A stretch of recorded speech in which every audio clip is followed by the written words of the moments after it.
Bismillahirrahmanirrahim. Assalamualaikum warahmatullahi wabarakatuh.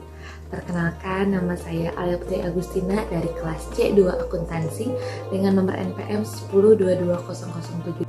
Di video ini saya akan membawakan tentang resume pendidikan agama 5 dari Ta'riful Quran, yang kedua adalah Mukjizat Al-Quran, dan yang terakhir adalah nama-nama Al-Quran. Selamat menyaksikan. Bismillahirrahmanirrahim. Assalamualaikum warahmatullahi wabarakatuh. Seperti yang saya sampaikan sebelumnya, saya akan menjelaskan sedikit tentang materi Ma'rifatul Al-Quran untuk memenuhi tugas evaluasi tengah semester Universitas Teknologi Digital Pendidikan Agama Islam 5.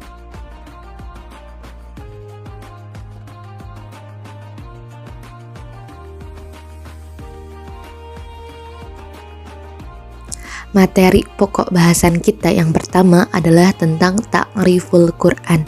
Apakah itu Ta'riful Quran? Mari kita pelajari sama-sama pada bab ini.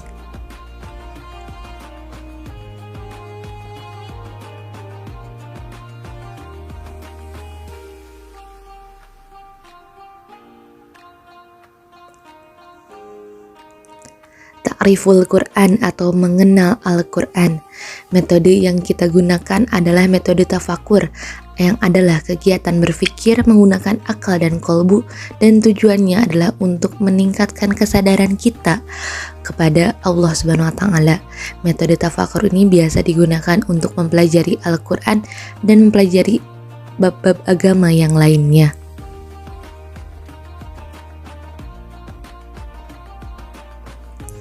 Ta'riful Quran atau mengenal Al-Quran dibagi dalam 3 subbab. Yang pertama adalah kalamullah, yang kedua adalah secara mutawatir atau secara berturut-turut, dan yang terakhir adalah Al-Quran adalah ibadah. Kita membaca Al-Quran merupakan suatu ibadah. Yang pertama, kalamullah berasal dari lafaz kalam dan Allah, yang artinya firman Allah diturunkan dalam bentuk wahyu yang disampaikan kepada para nabi dan rasulnya melalui malaikat Jibril secara langsung. Disampaikan secara mutawatir, yang artinya Al-Quran diturunkan secara berturut-turut atau berurutan. Yang terakhir adalah membaca Al-Quran merupakan ibadah kita terhadap Allah Subhanahu wa Ta'ala. Hikmah diturunkannya Al-Quran yang pertama adalah sebagai penguat hati Rasulullah untuk menjawab permasalahan umat, sebagai cerminan bagi orang-orang mukmin untuk memudahkan menghafal dan memahami, sebagai metode atau mendidik umat manusia, dan yang terakhir adalah sebagai bukti kebesaran Allah Subhanahu wa Ta'ala. Dan itu adalah beberapa hikmah diturunkannya Al-Quran di muka bumi ini. Sejarah diturunkannya Al-Quran turun secara langsung dari Allah ke Lauh Mahfuz, lalu Al-Quran diturunkan dari Lauh Mahfuz ke Bait Al-Izzah, lalu yang terakhir adalah Al-Quran diturunkan dari Bait Al-Izzah ke dalam hati Rasulullah SAW. Apa itu Lauh Mahfuz? Lauh Mahfuz adalah kitab di mana Allah menuliskan tentang semua catatan alam semesta, dan Bait Al-Izzah merupakan tempat yang disebut rumah kemuliaan. Kita beralih ke materi kedua, yaitu Al-Quran sebagai mukjizat.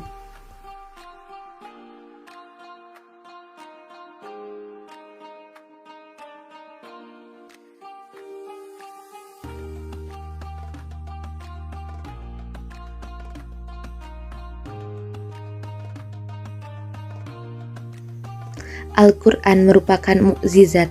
Arti dari mukjizat adalah sesuatu yang luar biasa dan tiada mungkin dan takkan mungkin manusia kuasa menciptakannya. Mukjizat merupakan sesuatu yang di luar kesanggupan manusia. Mukjizat diturunkan hanya kepada nabi-nabi dan rasul pilihan Allah Subhanahu wa Ta'ala. Tiada manusia biasa yang akan mendapatkan mukjizat dari Allah Subhanahu wa Ta'ala.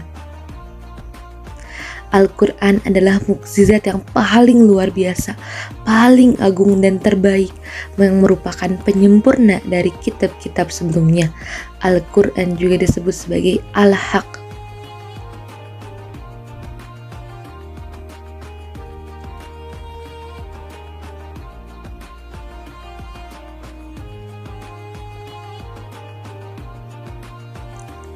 mukjizat dalam Al-Quran. Yang pertama adalah dalam Al-Quran terdapat berita dan janji-janji Allah Subhanahu wa Ta'ala. Yang kedua, di dalam Al-Quran juga terdapat fakta-fakta ilmiah yang belum dan akan diketahui oleh manusia. Keistimewaan Al-Quran sebagai mukjizat Nabi Muhammad. Al-Quran diturunkan oleh Allah dan langsung dipelihara olehnya. Al-Quran tidak diturunkan secara sekaligus, tetapi berangsur-angsur selama 22 tahun, 2 bulan, dan 22 hari. Dan Al-Quran ini berlaku bukan hanya untuk satu umat atau satu kaum saja, tetapi Al-Quran berlaku untuk seluruh umat manusia di seluruh penjuru bumi ini. Mulia dengan Al-Quran. Al-Quran diturunkan melalui malaikat Jibril. Al-Quran diturunkan ke dalam hati Nabi Muhammad SAW. Al-Quran diturunkan untuk umat semesta alam. Al-Quran diturunkan di kota Mekah dan Madinah. Al-Quran diturunkan di bulan Ramadan. Al-Quran diturunkan di malam Lailatul Qadar. Dan Al-Quran diturunkan dengan berbahasa Arab. Sebab yang terakhir adalah Asma'ul Quran, atau nama-nama lain dari Al-Quran. Al-Quran tidak hanya memiliki nama sebagai Al-Quran saja, tetapi banyak makna-makna dan nama-nama lain dalam Al-Quran yang akan kita pelajari pada bab kali ini.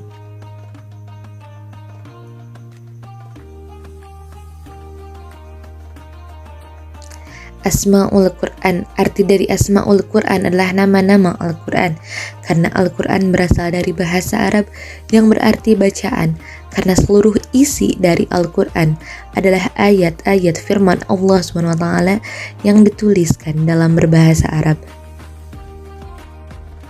Berikut adalah sederet nama-nama Al-Quran. Yang pertama adalah Al-Kitab.